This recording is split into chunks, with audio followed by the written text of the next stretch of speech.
السلام علیکم.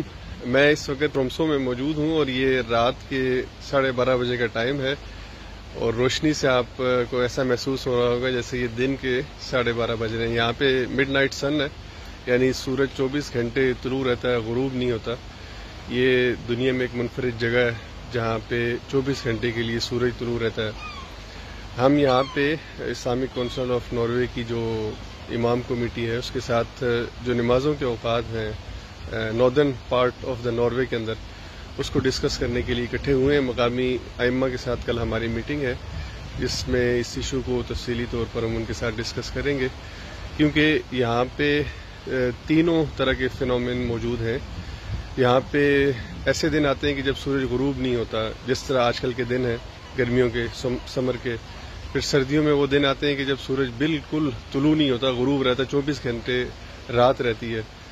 اور پھر ان کے درمیانی وقت ہے کہ جب سورج غروب بھی ہوتا ہے اور طلوع بھی ہوتا ہے اور نارمل دن کی کیفیت ہوتی ہے. تو یہ تینوں ڈفرینٹ کیٹیگریز جو ہیں وہ موجود ہیں. تو نمازوں کے اوقات کے ایڈجسٹمنٹ یہاں پہ بہت مشکل ہے اور اس پر مختلف علماء کی مختلف آراء موجود ہیں.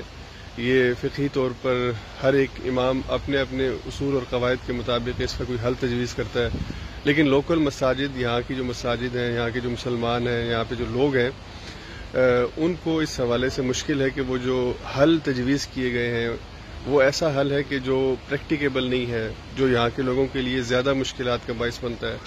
اور یہ حل جو تجویز کیے گئے ہیں یہ اکثر ان علماء کی طرف سے ہیں کہ جو یہاں پہ آئے نہیں ہیں، رہے نہیں ہیں، اور مقامی علماء جو تجویز کرتے ہیں اس کے حوالے سے ہم آہنگی نہیں پائی جاتی لوکل. تو اب اسی وجہ سے اسلامک کونسل آف ناروے نے ایک کمیٹی بنائی ہے کہ وہ یہاں کے جو نمازوں کے اوقات ہیں ان پر ایک متفقہ جو ہے وہ ایک فیصلہ کیا جائے، اس پر کام کیا جائے. جن جگہوں کے اوپر سورج غروب ہوتا ہے اور طلوع ہوتا ہے ان کی آبزرویشنز کی جائیں اور پھر یہاں پر جو لوگ رہتے ہیں ان کی رہنمائی کی جائے. تو بطور خاص رمسو کا جو علاقہ ہے جہاں پہ بالکل آج کل سورج غروب نہیں ہو رہا، یہاں پہ اس حوالے سے آسانی ہے کہ کوئی بھی الٹرنیٹو میتھڈ جس پر اتفاق ہو جائے اسے استعمال کیا جا سکتا ہے.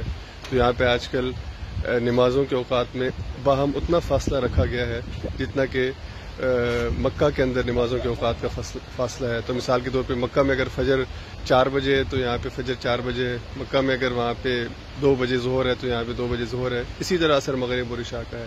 تو اندازے سے ایک وقت مقرر کیا گیا ہے. لیکن جب وہ دن آئیں گے کہ جب سورج غروب ہوتا ہے اور طلوع ہوتا ہے تو پھر ایک مشکل شروع ہو جائے گی کہ کس حد تک لوکل غروب اور طلوع کو فالو کیا جا سکتا ہے اور کب یہ ناممکن ہے. رمضان بھی گرمیوں میں آتا ہے تو رمضان کا ایک ایشو ہے. اور پھر سردیوں میں اس سے زیادہ مشکل، گرمیوں سے زیادہ مشکل سردیوں میں محسوس ہوتی ہے کہ جب یہاں پہ یہ 1 گھنٹے کا ایک دن جو ہے وہ ہوتا ہے، یعنی صرف 1 گھنٹہ سورج طلوع ہوتا ہے، باقی غروب رہتا ہے. تو کیا لوگ یہاں پہ 1 گھنٹے کے لیے روزہ رکھیں گے؟ سیم اسی طرح مغرب جو ہے وہ گرمیوں کے اندر 1 گھنٹے کے لیے صرف غروب رہتا ہے، 23 گھنٹے طلوع رہتا ہے بعض دنوں کے اندر. تو کیا لوگ 23 گھنٹے کا روزہ رکھیں گے؟ اور پھر اسی طرح سے کیا مغرب، عشاء اور فجر کی نماز رات کو 12 اور 1 کے درمیان ادا کی جائے گی؟ رات کو سونے کا جو وقت ہے اس کو کس طرح ایڈجسٹ کیا جائے گا؟ بچے اسکول جانے سے پہلے کس وقت نماز پڑھیں گے؟ یہ سارے وہ سوالات ہیں کہ جو یہاں کے لوگ کرتے ہیں اور انہی کے حل کے لیے ہم باقاعدہ کام کر رہے ہیں. مختلف جیسے کہ میں نے کہا آراء موجود ہیں. ہم کوشش کر رہے ہیں کہ کیسا حل تجویز کیا جائے کہ جہاں کے لوکل لوگوں کے لیے آسانی ہو.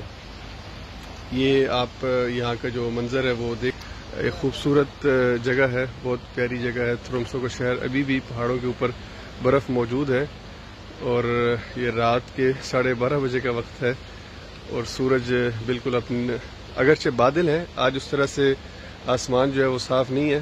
اگر اس وقت بادل نہ ہوتے تو بہت واضح سورج ہم آپ کو دکھا سکتے ہیں یہاں سے، لیکن اس وقت بادل ہونے کی وجہ سے ہم آپ کو سورج کی روشنی اس طرح سے نہیں دکھا سکتے جس طرح سے ایکچولی موجود ہوتی ہے. لیکن بالکل واضح دن کی طرح کا یہ منظر ہے، آپ خود دیکھ سکتے ہیں. اللہ تعالیٰ کی قدرت ہے، اس کا نظام ہے.